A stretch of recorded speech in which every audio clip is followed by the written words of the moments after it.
तुम्ही पाहत आहात MCN न्यूज मराठी। बुलढाणा शहरात जिल्हा क्रीडा विभागाच्या वतीने क्रीडा संकुल परिसरामध्ये कोट्यवधी रुपये खर्च करून 2005 साली भव्य दिव्य आणि सुसज्ज असा स्विमिंग पूल बांधण्यात आला। काही वर्षात स्विमिंग पूल सुरळीत होता, मात्र त्यानंतर स्विमिंग पूलला लिकेज सुरू झाले आणि त्याचे मेंटेनन्स लाखोच्या घरात गेले। गेल्या 3 वर्षांपासून हा स्विमिंग पूल नादुरुस्त असल्याने भग्न अवस्थेत पडलाय।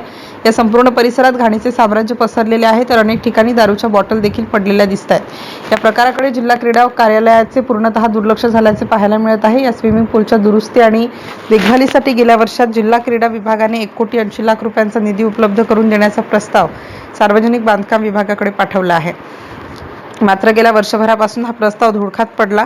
खासगी स्विमिंग पूल येथे नागरिकांची आर्थिक लूट केली जात असल्याची ओरड केली जात आहे, त्यामुळे शासनाने त्याकडे लक्ष देऊन पुलाची तात्काळ दुरुस्ती करावी आणि हा स्विमिंग पूल जनसेवेत रुजू करावा अशी मागणी आता केली जात आहे।